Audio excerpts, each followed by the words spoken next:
eventually in my journey as a mom, I was able to be okay with being someone who has needs and needing rest, however that looks like.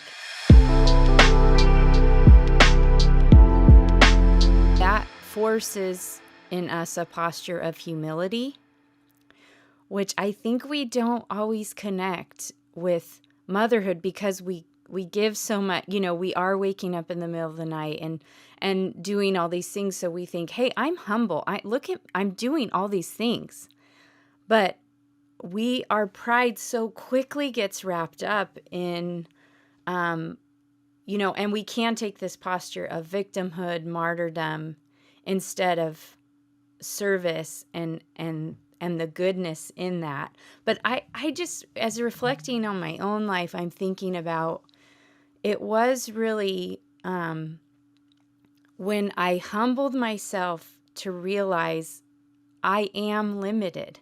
He is unlimited. I am limited. And I don't want to be limited. I want to be able to be all things to all people.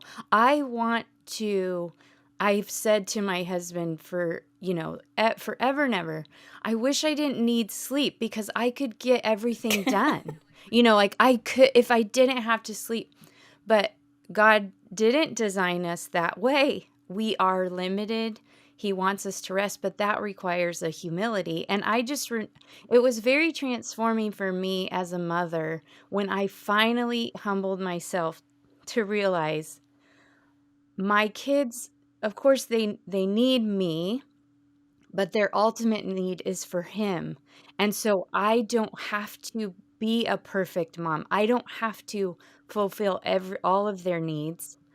And and this also helped me just honestly be able to start apologizing to my kids when I did mess up with them, which of course, when we apologize, that's humility, right? But for me, I saw how when I stopped focusing on myself and more on him, and in some ways being shoulder to shoulder with my kids in this life, that I was able to apologize to them. I was able to just accept the fact I am limited, he is not. So I'm going to keep pointing you guys to him, and I'm not perfect. I'm going to mess up. I'm sorry. I need help too.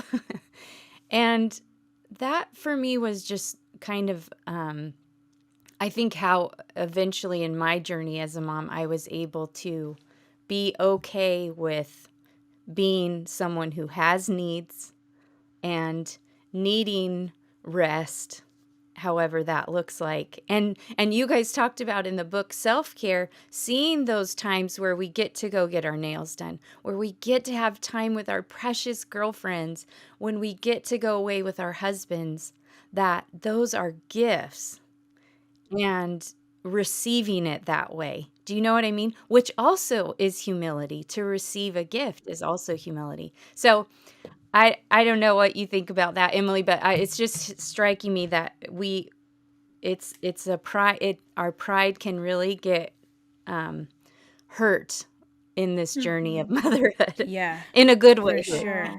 I think for me too, Aaron, one thing that I learned, we've been talking a lot about kind of the physical things in our body, but even just spiritually, I was trying to go too long between spiritual meals instead of really saying, no, this has to be a priority in my day, every day. Um, Knowing that life happens, I was saying that to people and they're like, every day in the morning. I'm like, yeah, but like, if people are sick and I didn't sleep all night, yes, I sleep in sometimes, whatever those Yes, things of are. course. But Yeah. just having a habit of waking up, spending time with the Lord, reading the Bible, praying. Again, it goes back to these mundane things that we want it to be the conference that we went to or the book club that we were in that does the overhaul on our spiritual life and changes us. And like sometimes God does work in and through those things and he does give us kind of those immediate victories, but I think that's rare in the Christian life. More often than not, it's the plodding day in, day out, reading the word, praying, thinking about the word during the day, meditating on scripture. It's the things that we all know.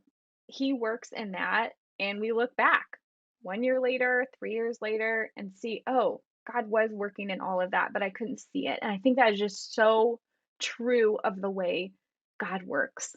Like, He works in things that we can't see, and He makes small things big things, and He does things that He takes the things that the world would say are foolish and aren't they don't matter and they're not glamorous, and he makes them something beautiful and fruitful. And then we look back and we're like, that wasn't me. That wasn't something I conjured up. That wasn't the self care thing that I set aside and, had this whole spiritual, time set aside where I read my Bible and I did all this journaling. Like, that was God's work in me. Um, and then he gets the glory. And so I think that's just another thing that I've learned along the way. Mm, that's so good.